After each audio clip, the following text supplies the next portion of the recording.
Use the viewing as an opportunity to look at these details. I had a really bad experience with mold in one of my flats, so when I search for places, I'm looking for any signs of mold. Who is the landlord? What are they like? This is someone that you're essentially in business with. I'm back with still a stuffy nose.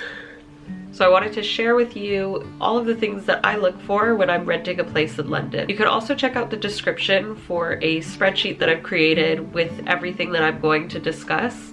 You can use it as a template for your viewing. So the way that I used it was every time I would go to see a flat, I would put in all of the information that I knew in advance from the listing online, and then after the viewing I would sit down and go through the spreadsheet and add in all of the information about that place, so then afterwards I could see if this was a place that I would be interested in or if it was something that I wanted to pass on. So these are just my priorities, but I think that they can be useful in figuring out what exactly you should be looking for. So the first most important thing to figure out is your budget, and then narrow your search down to places that exist within that budget. Something to consider is whether or not the rent includes all of the bills. So in my experience, all of those bills include your water, electricity, internet, and council tax. So based on if the listing includes the bills or not, that will change your budget. So I recommend you determining what your budget is without bills and what your budget is with bills,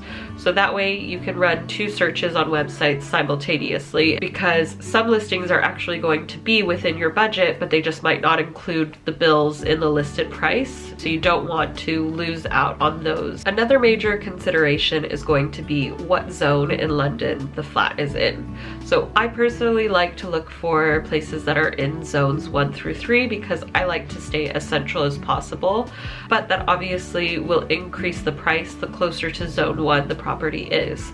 However, another consideration is that the cost of transportation, if you live in the outer zones, should factor into your budget. So if you're going to be living in zone 4 or 5, but you're going to be traveling into central London on a regular basis, you should factor in the cost of transportation into your budget. Another thing to consider with the location is whether the location is fun, pretty, or if there's a lot of shops nearby, what are the grocery stores near you, all of that. And the best way to figure out if the neighborhood is a good fit for you is to visit that neighborhood ahead of your viewing and have a chance to walk around the neighborhood before you actually see the place. So that way you can see, okay, if you really love the flat itself, but you don't like the area, you can mark it off of your list. I also used Google Maps to look at how far the place was from things like my work, my friends, my hobbies, because those are places that I'm going to be traveling to on a regular basis, and I didn't want to move somewhere that would have me traveling for an hour to get to see my best friend or an hour to get to my dance class. And finally, with the location, I also always check for which undergrounds are closest to me, overgrounds, bus routes. Those are things that are going to impact your day-to-day, and that's something that you definitely want to search for. Within the flat itself, you're going to want to look at if it's furnished or not. I personally always look for something that's furnished, but within that you're going to want to know what is the size of the bed, what's the size of the closet, is there room for me to bring my own furniture, is there a desk?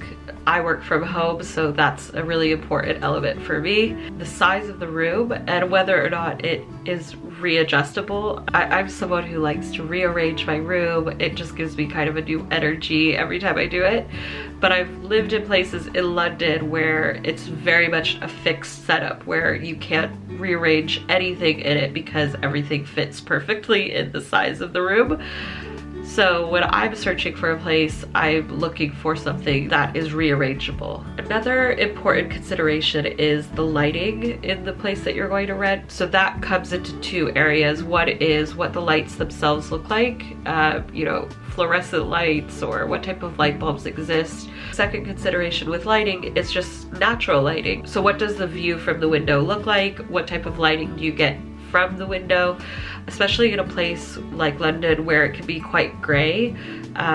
you want to make sure that you're getting lighting into your room. That being said, I also know that some people get too much lighting in their room, so you have to understand where is your window situated in terms of sunlight. So are you going to get too much and then overheat if it's too sunny one day? Not something that happens often though. For me, I've lived in 2 places now where they had windows but the view was significantly blocked, and I will never do that again. So also a consideration when you're looking at the windows. Now, outside of the bedroom, there are other considerations to make, such as within the kitchen. What's the size of the kitchen? What's the space like if you're going to be sharing it with other tenants? If you are someone who likes to cook, you want to make sure that the kitchen is going to have everything that you need in order to do that. And it's also important to see, you know, does it come with all of the appliances, or do you need to bring your own? Does it come with plates and silverware, or do you need to bring your own?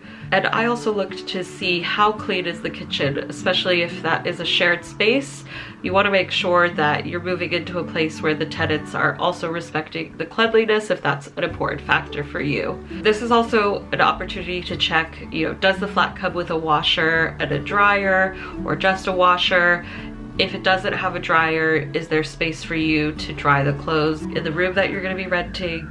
I also recommend testing everything. So testing the water pressure in the shower, opening up cabinets and looking inside, and really using the viewing as an opportunity to see everything that you wouldn't be able to see online that would help you to make this decision before you sign a contract. This can also include signs for some of the more negative things that happen in flats in London, such as mold or rats. I had a really bad experience with mold in one of my flats. So when I search for places, I'm looking for any signs of mold, and that can be in the smell of a place or just in signs of mold. So along the window frames, looking within cabinets to see if there's any mold stains. When it comes to mice or rats, looking for signs of traps or if there are large holes anywhere, and making sure to ask questions around that. And they might not tell you the truth when you ask them, but you can always look for signs in the way that they answer their questions. And again, use the viewing as an opportunity to look at these details, because oftentimes in pictures of the property, they might make it seem brighter than it actually is. They could use older pictures. So you want to be able to use your viewing to look at all of these details in real life. So when I have searched for a flat in London, things that were also important to me was, who is the landlord? What are they like? This is someone that you're essentially in business with. So you want to pick someone who you would like to be in business with. Now, to me, it's not always going to be possible to pick the best landlord ever, but it definitely gave the property an edge if I felt like the landlord was an honest person or someone who would take my concerns seriously. When it comes to the people that you might be living with, you're going to want to know how many housemates you're going to have. If you get a chance to meet them before you sign the contract, you can see if your vibe matches with them. You can also look around the place and see if the level of tidiness matches your own level of tidiness. This is especially important if you're going to have shared communal spaces beyond the kitchen. So if there's like a shared living room or a shared garden, you're gonna want to know how the people you're living with are going to treat that space. Then finally, there are going to be a few admin things that you're gonna wanna look for. So does the move-in date match the date that you are looking to move in by? Are there any requirements that the landlord is going to have when you sign the contract? So for example, do they need recommendations or, you know, proof of income? All of those types of things you're going to want to figure out in the viewing, so that way you can start to prepare those documents if you're ready to sign the contract. So those are all the things that I look for when I'm viewing a place. You can check out the description for a link to the template that I use when I'm searching for a place, and you can feel free to use it yourself to make sure that you don't compromise on anything that you're looking for while flat hunting in London.